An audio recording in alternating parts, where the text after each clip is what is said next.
Okay, we'll begin at the bottom of page 41, the last two lines on the page. Ches. This parsha is the parsha dealing with Yitzchak. The Rebbe points out in other sichos that even though Yitzchak is mentioned in other parshas, Mar Parshas Chayesara and so on, Vayera, but the Yitzchak being mentioned in other parshas is more auxiliary to Avram. It's mainly Avram's story or Sarah's story.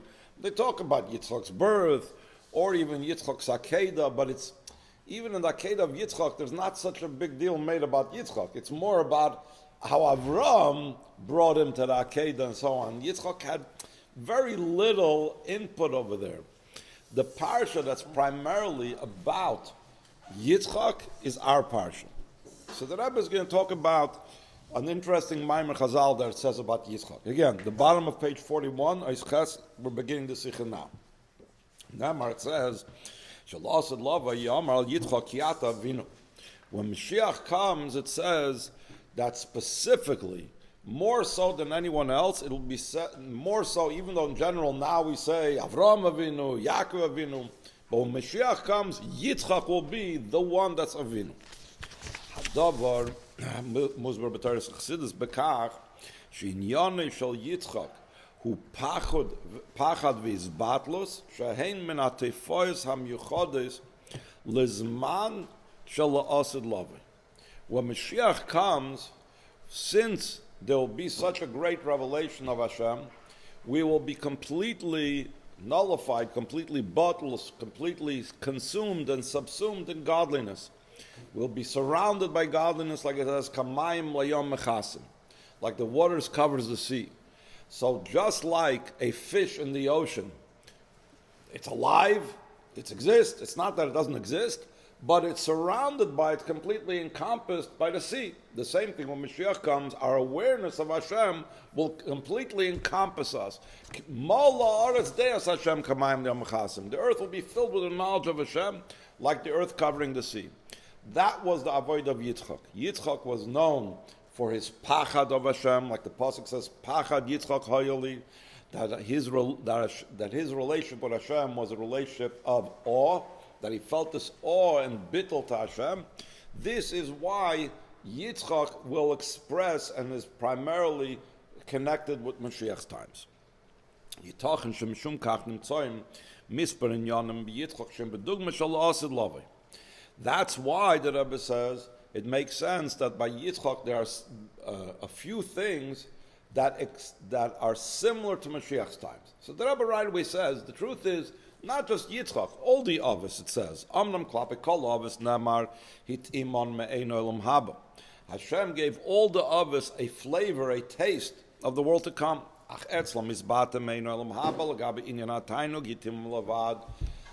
They enjoyed the world to come. They had a taste of it. What does it mean when you have a taste of something? Taste has to do with pleasure, enjoyment. So Avram, Yitzchak, Yaakov, all of them experienced some of the delight, the enjoyment, the pleasure of Mashiach's times. That's a common denominator. That's something to be found by all the others.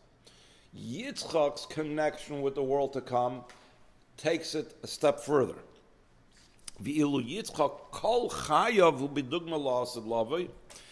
entire life expressed Mashiach's times. The Rebbe says, why? It's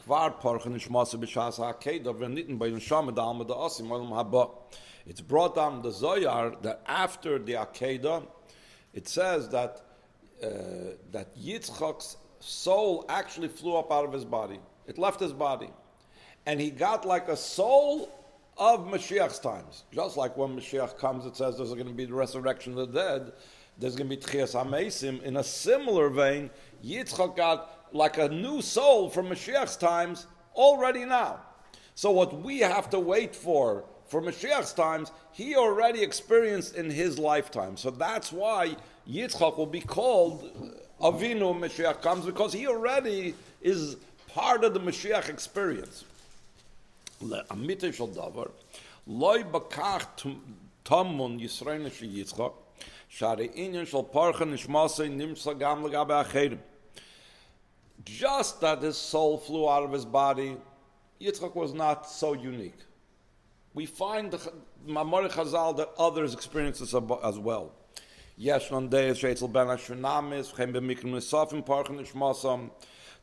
the Ben Ashunamis that we had in Haftarah not too long ago that Elisha revived. Huh? 2 weeks ago, 2 weeks ago, I think it was, right? What was it? That Elisha revived.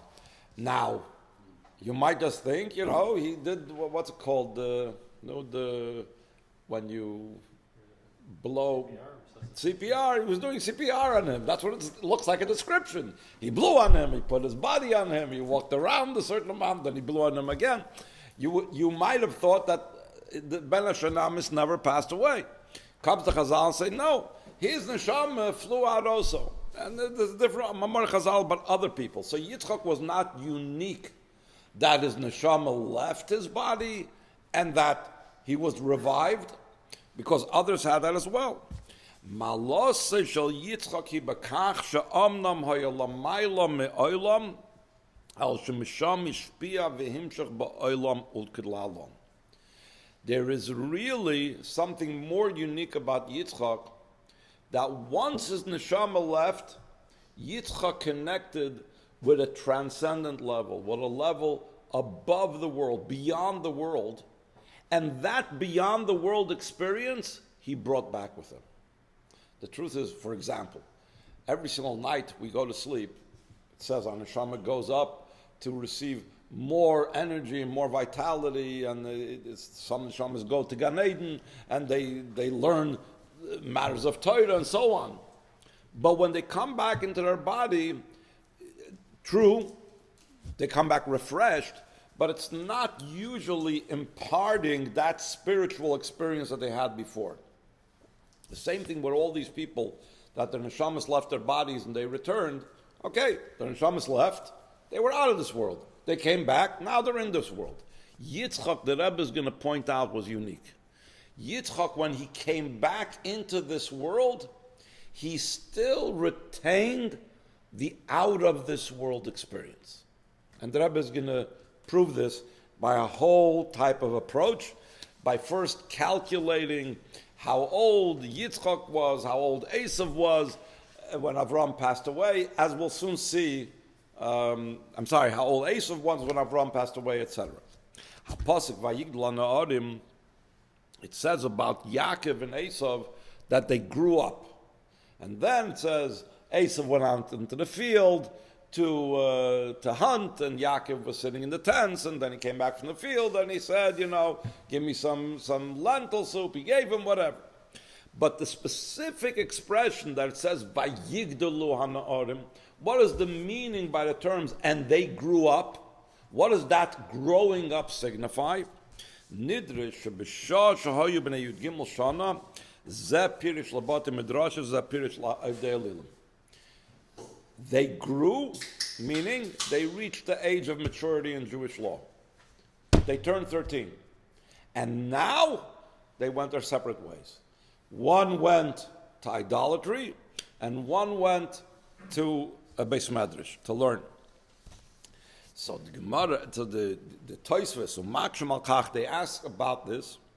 Nemar shal Avram ha'yalichos 180 shana. We know Avram Avinu passed away 175 years old. The Chazal say, he passed away 175, but he was supposed to pass away 180. But El shenigru memenu chamish shanim kedei shlo yiras ben benoi Esav yoytze letar b'sra. Hashem did not want Avram Avinu to witness his grandson Esav go out to do bad. So therefore, Hashem had Avram pass away 5 years earlier. Now the numbers are going to be important over here.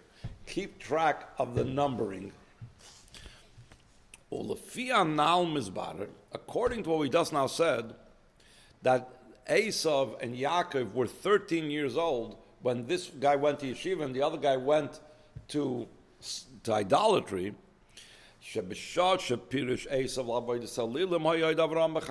Esav went to Avodah Zarah, Avram was still alive. We know, Chumash says openly, how old was Avram when Yitzchak was born? He was 100 years old. He was 99 years old when he got the Bris Milah. He was told and promised, and the year from now, you're going to get a child. 100 years old, he had Yitzchak. And then, what happened afterwards? How old was Yitzchak when he gave birth to Esav? We have this at the beginning of this parsha. Yitzchak ben Shishim Shana B'Led Esav. Yitzchak was 60, right? So Avram was 100. 60 years later is 160. What did we just now say? 13 years after that, when they were 13 years old, this guy went to idol worship. This guy went to yeshiva. So that means 100 plus 60 plus 13 means Avram was 173 years old.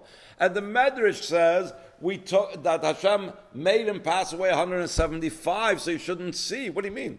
He saw already 2 years earlier. Ben Shalosh Esher Shana, Pirish Lavayos Lilim, Hayavram Ben Shivim B'Shal Shana, 173. Im Kein Harei Ra B'Mech Shnotayim Es Esav Yoitzel Atar B'Sram. So this is a question that the Tosfos asks. B'das Keinu L'Bala Tosfos. There's a Mefoirish on Chumash called Das Keinim. Metartzim Shech Shnasayim Eilu Chata B'Matmoinius B'Chashoy. He did it undercover. Esav was hiding away and sinning. So the Rebbe says, if he's hiding away, so why did Avram have to die early? So he could have hid away another extra. He hid away for 2 years. Could have hid away 7 years. You're taking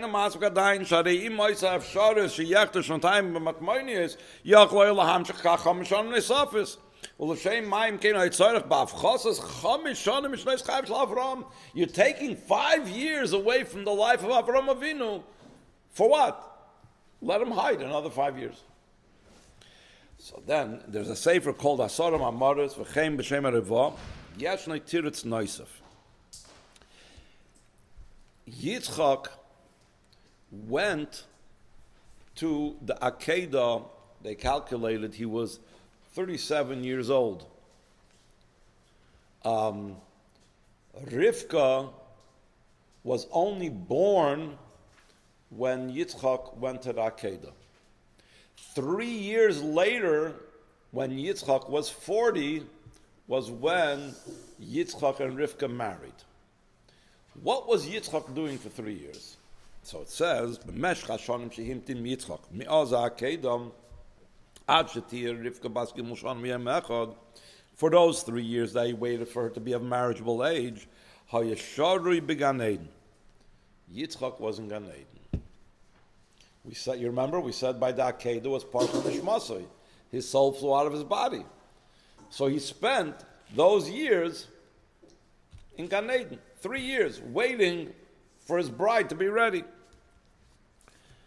Now, when you spend it in Gan Eden, the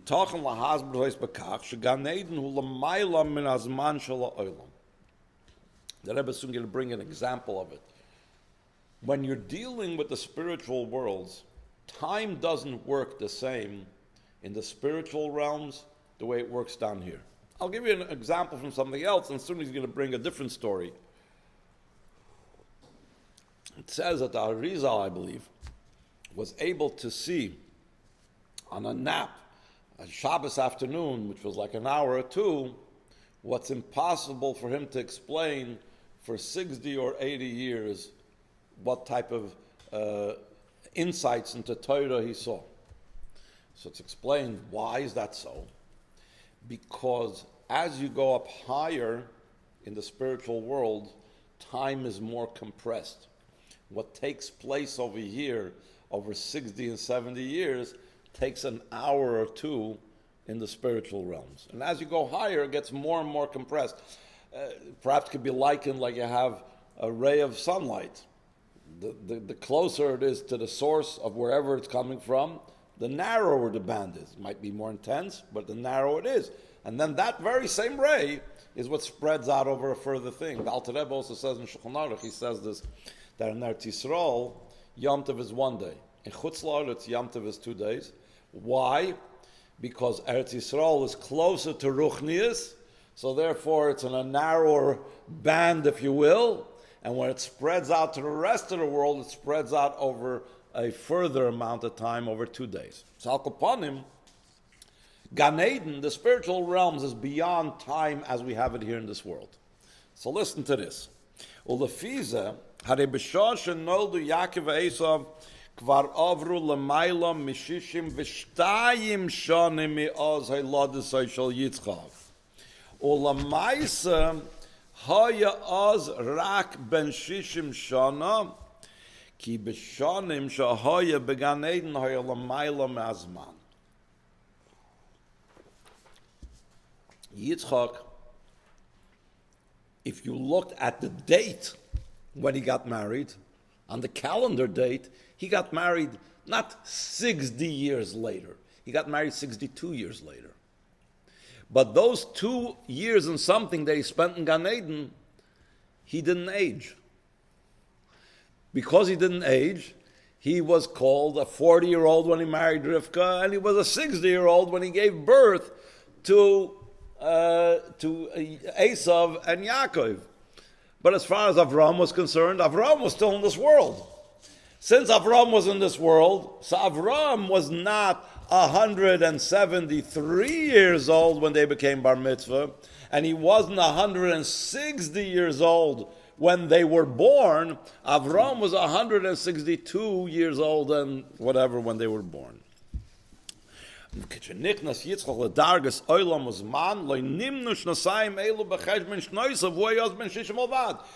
still 60. He didn't age, but Avraham Avinu aged. What does this mean? Back to the topic that we started speaking about before. Yitzchak went up. Parcha nishmasei b'di Akeidah. In that state is the way he came down. He maintained that transcendent state in this world. Yes, Adam shemis'al ledargel yonim min hazman. Aval b'konse achar kach ledargas hazman nikra davar. You could have a person that transcends time, but afterwards comes back into the world, and he's back with the program. It's as if he didn't leave. That's like the other cases that we spoke about, the Ben Hashonamis, other people that they left their bodies and they returned. They just picked up wherever they left off. They didn't maintain that transcendent state.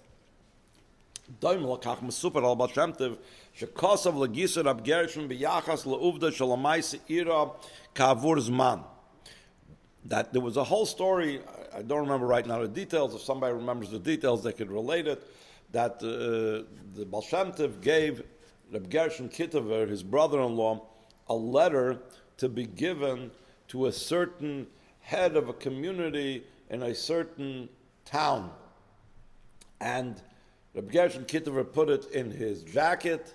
He forgot about it. And when he went to that town, like 20 years later, I think it was, after the Baal Shem Tov passed away, that person was just now elected, I think, to the position that this letter was addressed with that title. So the Baal Shem Tov was beyond time because he was in the world of Yetzirah. Over there, time is compressed, similar to what we said before, and he was able to address things that would happen, that from the world of Yetzirah's perspective, it already happened, but in this world, it hadn't yet occurred. Over there, it says 10 or 12 or 15 years is compressed into one glance. That's the measure of time over there. The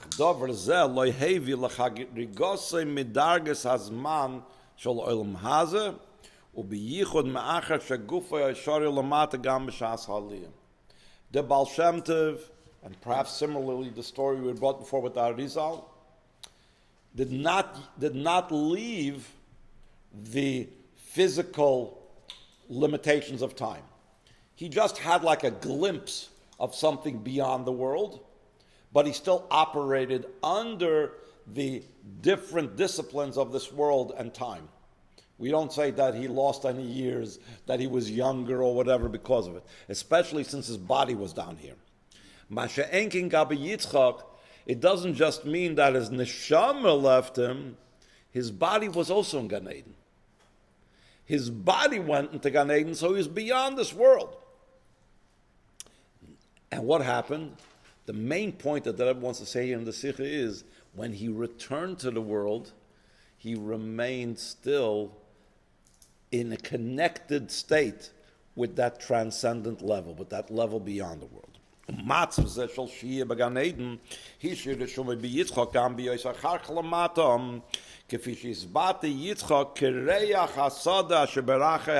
says, when Yitzchak smelled Yaakov, when he was going to give him the bracha, he says, you smell like the scent of the field that Hashem blessed.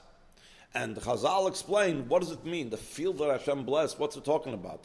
Rashi says there's nothing, I think it was today's Chumash, there's nothing as horrible smelling as the goat skins or that Rivkah put on Yaakov's arms and so on. So what's it mean? He smelled the scent of Gan Eden. That's what it says. Yitzchak smelled on Yaakov, the scent of Gan Eden came in together with Yaakov. Because of Yaakov's holiness, he had the scent of Gan Eden with him. But the question is, how did Yitzchak know about the scent of Gan Eden?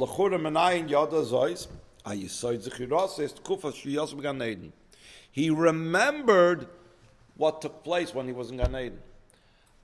Most of us, if not all of us, we were all in Gan Eden. And then we came down to this world. But do we remember anything from it? No. When the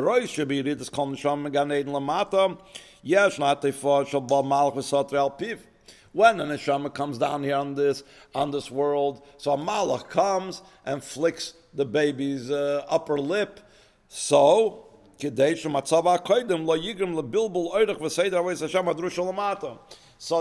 any memories he has of spirituality and holiness should not interfere with how the child has to live in this world. If he's going to have a Gan Eden memory, he's not going to be able to have free choice and so on. The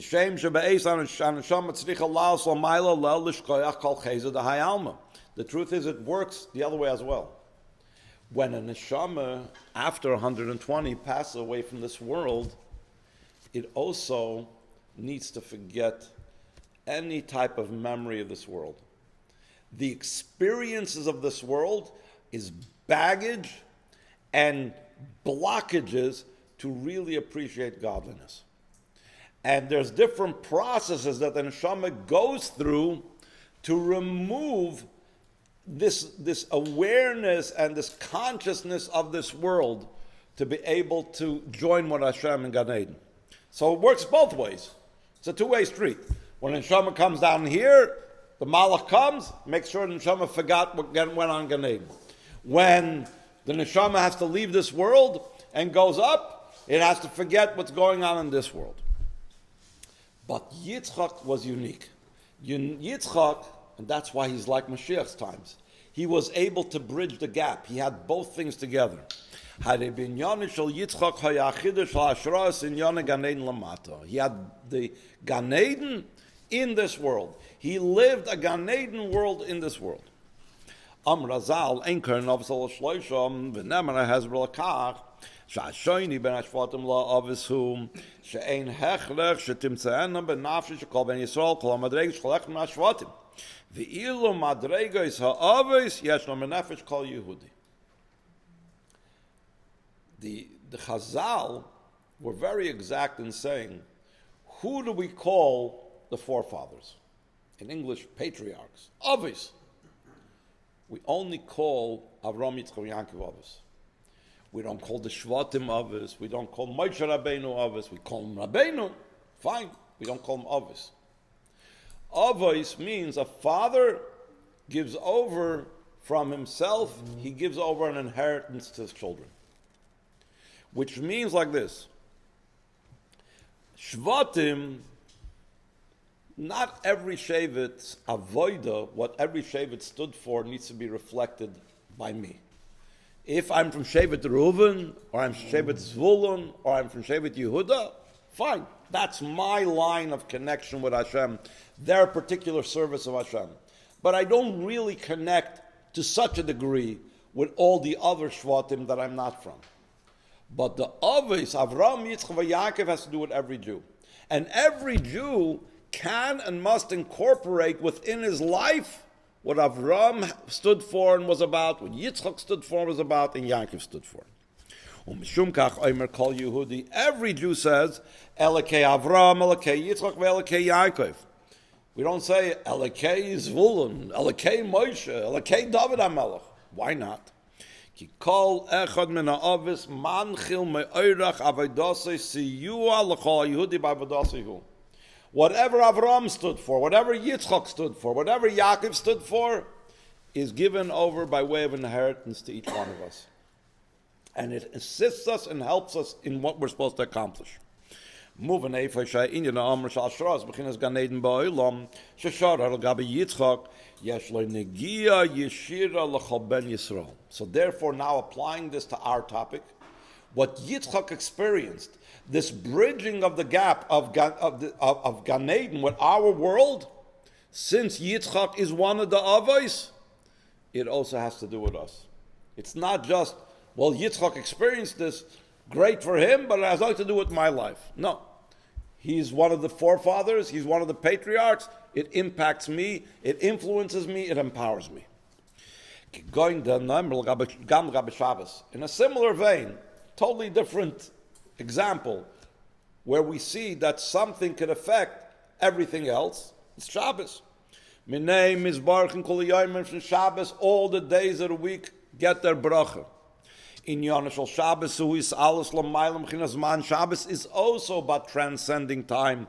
Commission is bar by Maimer, and that Fabrengen by the Maimer that Rebbe mentioned how Shabbos transcends time. Ubechol zois kashur b'avodas Hashem b'mesh kol hashavua. Shabbos doesn't just transcend time, and then when Shabbos is over, you forget about Shabbos. But like we said before, min name is barchin kol yamin. All the days of the week are affected by it. Daily, we need to mention Shabbos. Yom Rishon b'Shabbos, Yom Sheni b'Shabbos v'chulum. Davar zehu b'chlal mitzvahs hazachar Yom HaShabbos. Interesting thing, the Chazal say that in the Aseret HaDibros says, remember the day of Shabbos. It's a very strange expression. Zachar Yom HaShabbos HaKadshay. Remember the day of Shabbos to keep it holy. You remember something that's not in front of you. Somebody tells you when you go to the store, remember to pick up a bottle of milk. If you're holding a bottle of milk, you don't say, I need to remember to pick up a bottle of milk. Zocher Yom Shabbos can't be that you're fulfilling that when Shabbos is on, because then it's Shabbos. What do you mean, remember Shabbos? It's Shabbos. I know it's Shabbos. Zocher Yom Shabbos means that even when it's not Shabbos, you should always be remembering Shabbos. And that's why we say, Yom Rishon b'Shabbos, Yom Sheni b'Shabbos, Yom Shlishi b'Shabbos, etc. Every day of the week we keep on remember. It's the first day leading up to Shabbos, second day leading up to, third day leading up to Shabbos, etc. It says the elder Shammai, every single thing that when he ever encountered anything in the marketplace, he used to say, you know what, this is for Shabbos. He found something, a tasty piece of steak, a tasty whatever. He said, I'm buying this for Shabbos. A whole week, it said, he lived with Shabbos. Then the next day, if he found something better, so this that he put away for Shabbos, he ate during the week. And the next thing, he used for Shabbos. He was living with the consciousness of Shabbos the entire week. So now the Rebbe says, top of page 44, Yud Aleph, Ha'inyan ha'amr mishtakiv ba'avodas Hashem k'lahalon. This is expressed in our service. Kish Yehudi nidrash li'isnazer metayvus olam hazeh v'tanugov u'lismaser legamri la'acha sha'alti goymer la'achzis b'noyam avaya goymer. When we ask a Jew to focus on the spiritual, remove yourselves from the physical, and realize that the pasuk that David HaMelech said. He said it on behalf of Klal Yisrael. The only thing I ask is to see the pleasantness of Hashem. So he says, you're talking to me. I'm not living in Gan Eden. I'm not living in Olam Haba. I'm not living yet with Moshiach. I'm living in this world. This physical world, I have a physical body. I have an animal soul. You want me to remove myself from all it is? Keitzadim came nidushani lis nazir mekol kosher bin tzadnu goyim hazol lisanik benoyim Hashem. How do you want me all of a sudden that my delight and my enjoyment should be spiritual things? I know what I like. I know what I enjoy. I enjoy whatever my animal soul tells me to enjoy. I enjoy whatever my body tells me to enjoy. Often, sometimes, I enjoy things because my neighbors enjoy it. They like this style car, I'm going to like it also all of a sudden, even though I wouldn't have liked it before. You want me to remove myself from physical enjoyments and to delight in Hashem? That's Mashiach's times. It's nothing to do with me. When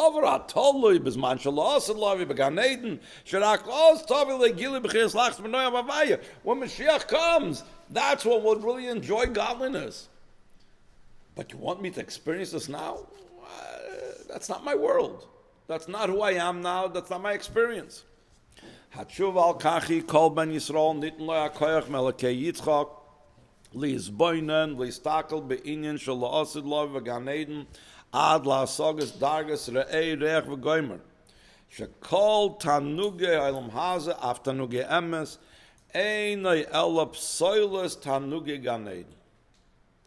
Someone told at our Shabbos table, was it, that told about the potato peels? Was that by that? Was that? Yeah, that person has to realize that all the delights and all the wonderful things that we enjoy now is considered completely the waste products of the delights of Gan Eden.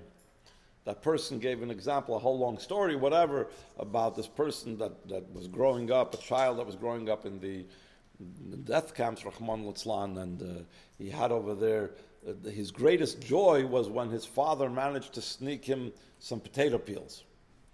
And he was talking to him about when freedom comes, they heard that the Americans are coming to, there was rumors going about that the Americans are coming to free him. So he's asked, are we going to have potato peels then? So he says, we're going to have fruits, and we're going to have meat, and we're going to have bread, but I want to know we're going to have potato peels. The potato peels were the psoilus. The potato peels are the stuff you throw out. If anything, you want the potatoes, not the potato peels. The same thing is that we can't imagine, we're like that child that can't imagine the deliciousness of God and Torah and mitzvahs when Mashiach comes. And we're wondering, will we still have sushi when Mashiach comes? Will we still have, this thing and that thing and the other thing? All of those things are the potato peels. As enjoyable as the potato peels might be, it's not as enjoyable as the potatoes or the bread or the fruits or the meats, etc., etc. So he says, you know what? Mashiach didn't come yet. Mashiach didn't come yet? I'm living with my potato peels. Don't bother me. I don't appreciate anything else. But still, we are the children of Yitzchak.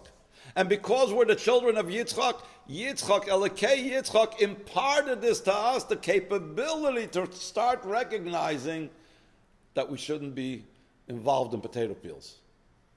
We shouldn't be settling for the potato peels. That shouldn't be our interest. I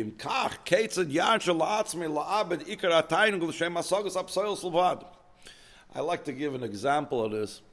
Let's say a person has an important business meeting. And it's really important that he's there on time. He's got to be there, has a lunch meeting, whatever it is, he's got to be there to meet with a big client or whatever it is, 1 o'clock on the dot. And there's a quarter dropped from his pocket, and it's a $10,000 deal, a $100,000 deal, and the quarter got some, stuck maybe a crack over there in the sewer grate or whatever. And he's busy when he's got to make it to the meeting by 1 o'clock trying to fish out that quarter that fell out of his pocket. You're going to miss the meeting. you're risking missing $10,000 or $100,000, but you're busy with that quarter that fell out of your pocket then. This idea of what am I doing? I'm involved now with the Inyanim of Olam Hazeh. How can I let that disturb and interfere with the Mashiach perspective, with the Geula, with the La'as Lavi, with the Yitzchak perspective? If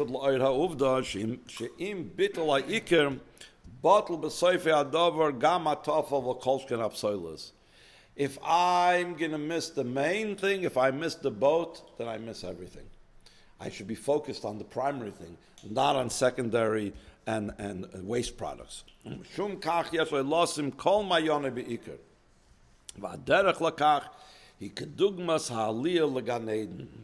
How does I put all my focus? It's similar to rising up to Gan Eden. It says over there in Esther, where it speaks about all the different types of perfumes and jewelries, whatever, that the girls used to come to Achashverosh, and according to Chassidus, it means the bittul, the acceptance of the king as the king, that is what brings the yid to the king, to Hashem. Davar abol de bittul legab avos Hashem b'kabbalah soil. V'zeu gam minyanim shel Yitzchak pachad Yitzchak bittul v'kabbalah soil. Accepting Hashem, devoting ourselves to Hashem, bittul is the idea of our true connection with Hashem. And then the Rebbe connects this with the idea of a wedding. Yud Beis, b'zem moving gam taman minig shebe'eis hakidushim hakala shesekes. There's something very interesting. In a Jewish marriage, the kala is completely silent. It's only the chassan that says Harei at mekudeshes li b'tabas zuk das Moshe Yisrael. The kala doesn't say a word. There is a halachic idea that when a person is silent under many circumstances, it's a sign that they admitted to whatever statement was made. So the truth is, legally, it's not a problem that she's silent. Still in all, it's better to be explicit. It's better to be clear instead of being silent. So instead of just her being silent, which is also a sign of agreement, let her actually explicitly agree. Why is she completely silent? Vatamhu kiruv pnimi kiruv etzem al etzem shayad bol de gilui kayachein sof. Bedoyed sharm yevoidach says marriage is a bond of a husband and wife of the essence with the essence of each other. It's the most essential bond, and that bond draws down Hashem's infinite power, which is necessary in procreation. Procreation is a power of God's infinity because they create, and then that generation creates further generations, and there's no end to it. So it's an expression of God's power of infinity. And that power of infinity comes only when there's a complete union of essence with essence. This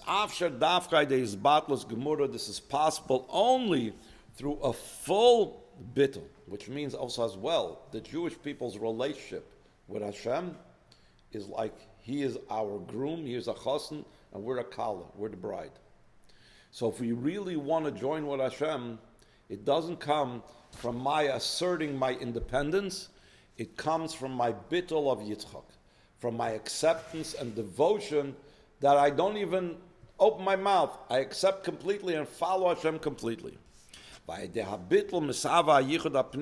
this bittul comes about the inner union of us and Hashem. Through that we are elevated to such a state where it says that the woman of valor, even the Yid, in comparison to Hashem, we become like a crown to Hashem. We'll stop over here.